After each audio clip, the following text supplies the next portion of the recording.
Now, every February, our country celebrates the achievements of African Americans and recognizes the important role that they've played in shaping our country. So here today, to help kick off the CT Style Black History Month celebration, is our very own Keith Kountz. Ryan, great to be here. Thanks for joining us, Keith. Now, what does Black History Month really mean to you? Well, I think it's a time when we celebrate the achievement of so many people who otherwise might not get the recognition they deserve.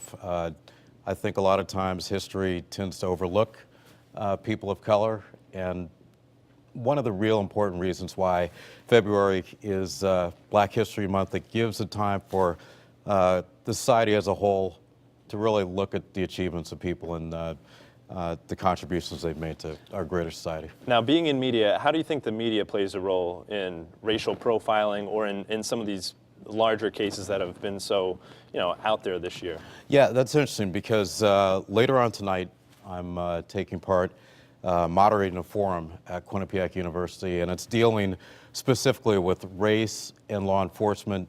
You obviously were referring to some of the high-profile cases we've seen over the past year or so involving Michael Brown and Eric Garner. It's important that the media obviously covers these stories, puts these stories on the front burner. And I think we are trying to add to the discussion with what we're doing tonight at Quinnipiac University. We're going to have members of the law enforcement community, the religious faith community, and some scholars as well from Quinnipiac and on the state level talking about this issue. It's going to be in a college environment. And as you know, you're of the generation that is responsible for so much change in society. So it's going to be at a college environment, so we're going to hear a lot from young people about the changes they want to see made in society moving forward. Now, how do you think the younger generations have taken a lead with social media and different movements like that in some of these situations? That's a really good question. One of the real outgrowths of the Garner case and the Brown case, we've seen a lot of demonstrations on streets of big cities. We've seen die-ins on the streets of big cities.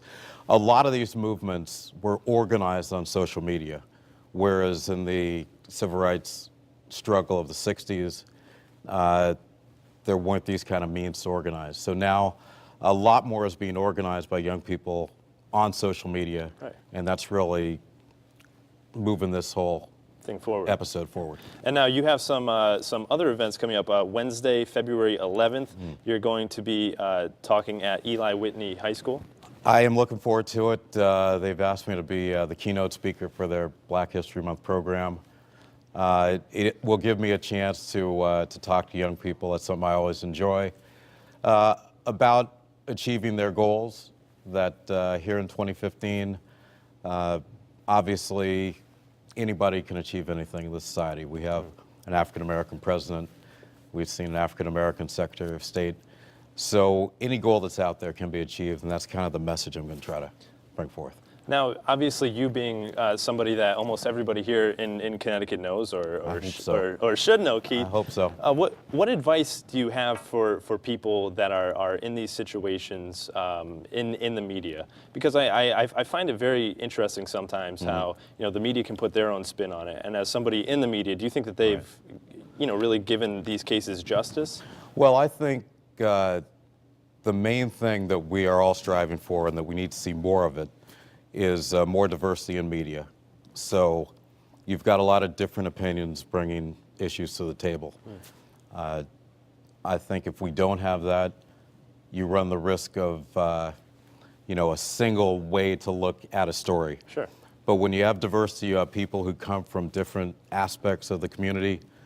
So then I think you get a much wider view of what's going on. Yeah, different point of views. Absolutely. And then finally, you have one more event. It's going to be February 26th. You're going to be moderating a discussion at the University of New Haven. Right. Now, this is going to follow a premiere of a documentary on Emmett Till, and I think a lot of people have some familiarity with that case. Emmett Till was the young African-American man, actually was a teenager, traveled to Money, Mississippi, to visit relatives. Family, This was in the early part of the civil rights struggle. He was murdered. It was a case that really galvanized the civil rights community, the civil rights movement. So there's a new documentary that's been made about that case, and we're going to have a discussion group following that documentary. So I'm looking forward to that as well. All right. And then finally, you're going to be honored February 28th, and Gil is going to also be there. I Gil is going to be the Master of Ceremonies. This is the West Haven Black Coalition group I have a lot of respect for. I've worked with them for a long time. They've honored me with the Humanitarian Award this year. So I'm humbled to get it. I'm happy my family's going to be there, and my buddy Gil Simmons is going to be there as the Master of Ceremonies. All right. And Veronica Douglas. Can't forget her. Thank you for all the work that you do for the community, and of course helping us here on CT Style. Ryan, I appreciate it. Keep up the good work. All right, thank you very much.